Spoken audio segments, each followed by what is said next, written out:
So here's an interesting question for you. Do you think it's better to have all the lenses out there, like 5 to 7 lenses and a few bodies? Or do you think it's better to have like 1 or 2 bodies and just a couple of lenses? And why? Because I know where I'm at right now in terms of what I like to use. And I used to be different.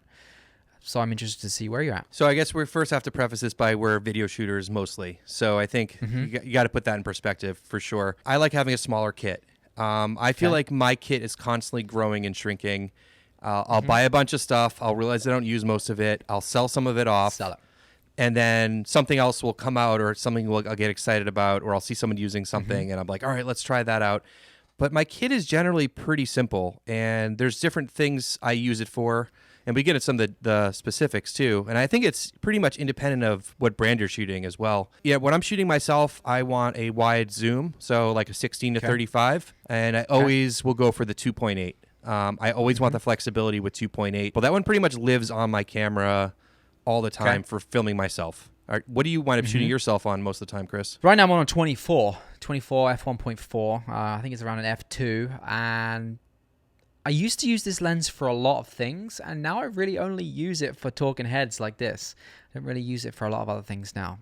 24, like I'm super close to the camera. I'm probably 3 feet, maybe even 2.5 feet away from the camera lens there, whereas it looks pretty wide. But then the important thing is for a lens like this where you are wide, I am close to the camera. You see a little bit of the background there, but it's pretty blurry still. And that's an important thing and that's why the 24 f1.4 is such a good lens for that. Yeah, so I'm shooting on a 24 right now as well, and it just lives on my desk. That's what I use it for. And I do love that wide lens with the low aperture. It does give you some really interesting things, especially as you get close to the camera, because you get that wide field of view, and it's also shallow.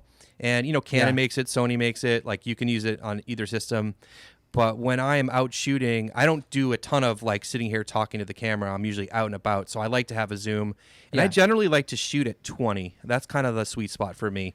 You get a nice wide view. I can get fairly close to the camera to get decent audio, but I'm not getting the distortion on the sides. If I'm out at like 15 or 16, if you get out towards the edge of the frame, like, it looks weird, right? So I usually wind up shooting at 20 or so. But I love having the 16 or 35 because if I'm filming myself, 20 works great.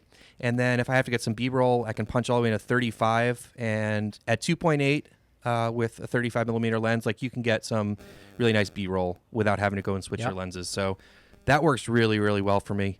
When you're outside shooting or in different situations other than your studio, are you still taking the 24 with you, or what's your go-to nowadays? No, it's just the 24 to 70 now is my go-to. Like, I used to have all these lenses now, and I used to be like, well, might use that, but I might want to go into like a 90, but then I might want to bring the 70-200. But now it's literally, if I'm going out to shoot something, a lot of the videos that I've shot recently, just walking around talking about specific things, 24 to 70. I can get everything I need with the 24 to 70, shoot f2.8, slap an ND on the front, everything I can. Like, I've considered selling all the lenses to just have the 24 to 70 because it's that useful for me now.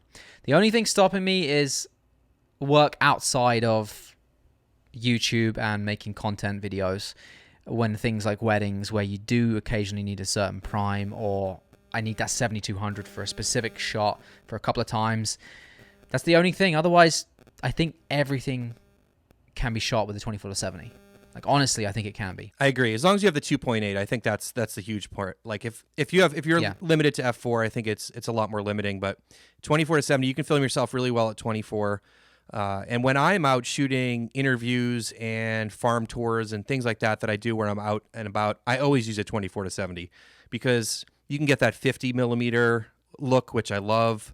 You can also get a 70 if you need to. So you can get a lot of background compression and isolation that way, and a lot of flexibility. So yeah, if I'm out and unless I'm like inside somewhere where it's really tight, like, the 24 to 70 is on my camera. But so are you using primes too for wedding shooting, or how's that working for you?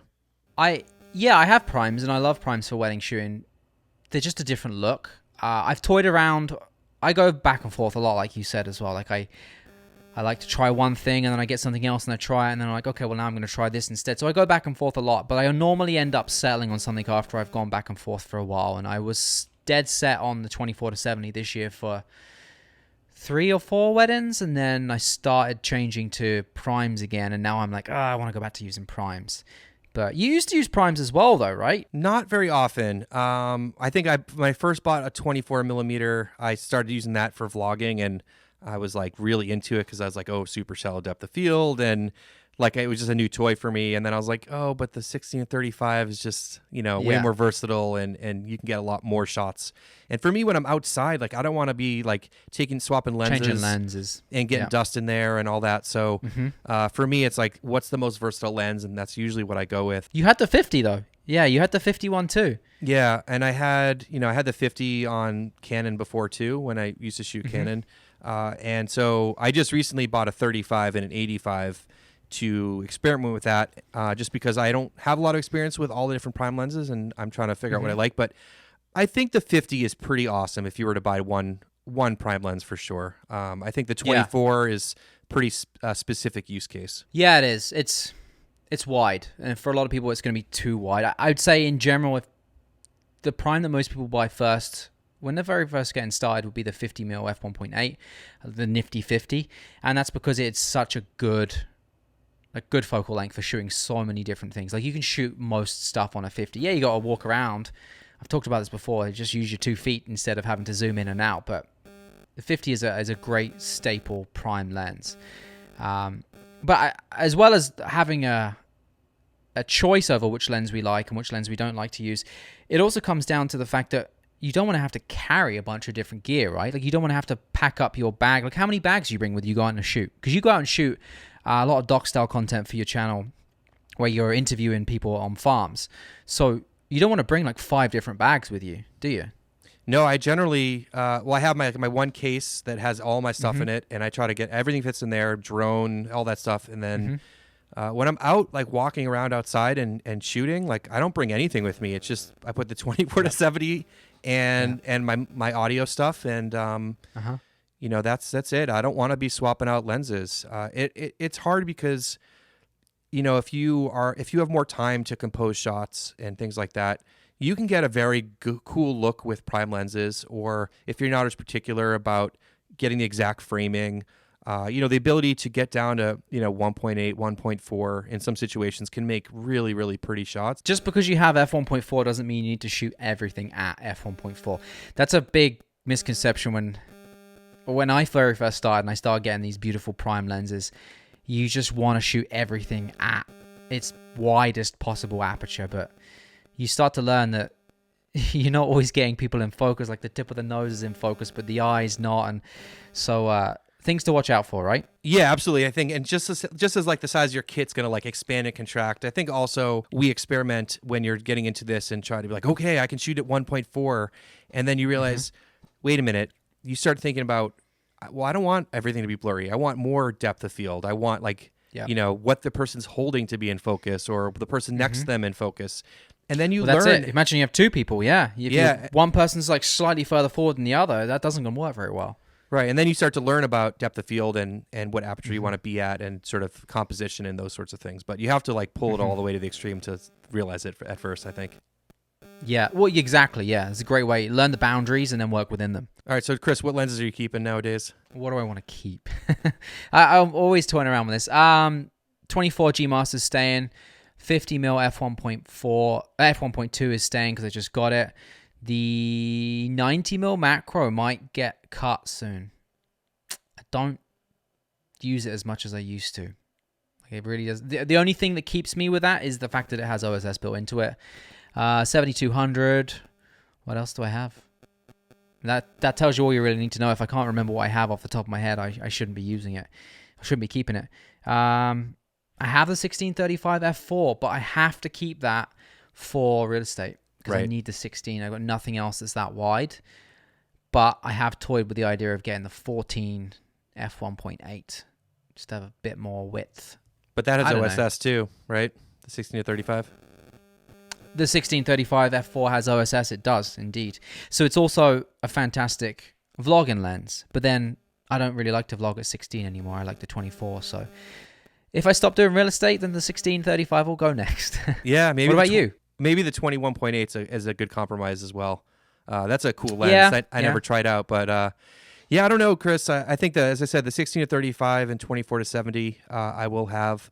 I'm not sure about my primes yet. I'm keeping a 24 for this setup here, but I'm going to play around the 35 and 85, and we'll see if I want to go back to the 50 or mix that in as well and just have the options. But I find that I have like the paralysis by analysis. If I have too many lenses in my bag to choose from, Same. I feel like I want this, I want that. So I don't know. Yeah. Have a couple zooms and make it work. But be thoughtful about when you use your zooms. Don't just, zoom in and out. Think about the framing and the focal length to get the shot that you want, and that takes a lot of time and practice. And also think about, I'll often use a lens for not its specific purpose. Like I'll like to use a 70-200 purely for the compression that you get at 200. Like if you really want that, like people, you hear a 70-200 f4 and you think, oh, f4, that's not going to be great. Especially when you first get started, you hear people say it's not going to be that great for getting a lot of bokeh or depth of field. But at 200, the compression is so big and your backgrounds look so big on the subject. Like it's a really cool look. So remember, you can use lenses for things other than they're designed for, depending on your placement. We probably just confused a bunch of people there, but that's something I like to do. Yeah, no, at 200, it doesn't matter what f-stop you're at. The background is just like a solid color almost at that point. Oh, it's beautiful. It's beautiful. Yeah. Such a good look. And you can really play with perspectives as well of that. Like if something's far away in the distance, you can make a mountain and go from being really small to huge and looks right behind that person, but it's completely out of focus. Like there's a lot of stuff you can play around with. Yeah, I think trying primes is also very beneficial for filmmaking and photography because you sort of learn about that focal length and the perspective. Like a 35 is going to give you a very different field of view than an 85 is. And so when you then take your zoom lens, you can say, oh, I kind of want it to be this field of view. I want a little more compression. And then you can choose that focal length and then move the camera to make the framing work. So I think shooting with primes can definitely give you that perspective and understanding that you need to have better composition. And that's part of the reason why I started the whole one lens film series, is to force yourself to use one lens, get very used to seeing what you can and can't do with it, what works, the kind of shots that you can get. And that's why I still encourage people to try doing that themselves. Force yourself to use one lens. And it goes back to what you were saying earlier about having less is sometimes more, because if you have less, you'll learn to work within the limits of that one lens that you have, or those two lenses that you have, instead of just staring at your bag and going, well, I need to shoot that, but what do I shoot it with, right? Yeah, and try out a bunch. Everyone's going to have a different style. Yeah, that's it. Not everyone uses the same. Just to close out this video, Josh, you've had a channel before that you've kind of put on a hiatus, but you're bringing back soon, and I just wanted to chat about it with you quickly, because I think there's going to be some value for some people that watch my channel. They might get out of watching your channel, which is actually called Content on Content. Do you want to fill people in on what the plan is for the channel moving forwards? Absolutely. I'm really excited about this. It's been put on hold for a while. I've been busy and wanted to regroup a little bit about what the channel is going to be about. But I think it's going to be, a sort of mid to high level discussions and content on content about making content, filmmaking, YouTube, all sorts of different kinds of content creation, some gear stuff, but not really focused on gear. I feel like there's a lack of content that goes in depth, really meaningful conversations, meaningful ideas and discussions that can help people, even if they're getting started. But, for the people that are already creating content to see other people's experiences and learn from that and share, and should be awesome. I'm really excited about it. I have such a passion for filmmaking and content creation, and I've had some great discussions with a lot of creators out there, and I think I'm really excited to get back on it and have the help of people like yourself, and these kinds of conversations I think can be very valuable for people out there. Yeah, and I think we've said back and forth quite a few times now how these kind of conversations are what we think is the future of YouTube to a degree, because there's a lot of the same content out there now. There really isn't a lot of newer style stuff, and your new channel, or your channel that you're revamping, will highlight a lot of those ideas and those thoughts. So I'll link it down below for people, but it's content on content, right? CONC, right? Yep. Content on content.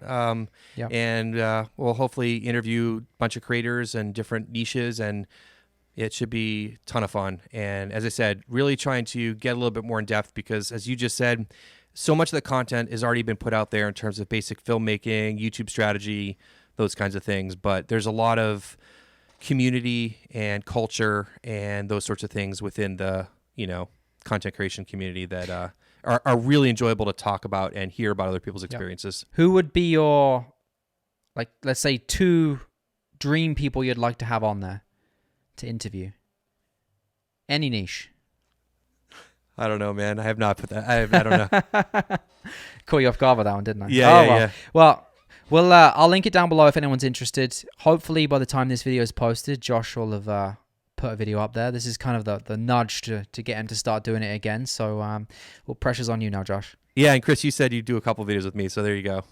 Oh, wait, I did? Oh, yeah. Okay. I did, yeah. Right, well, see everyone there.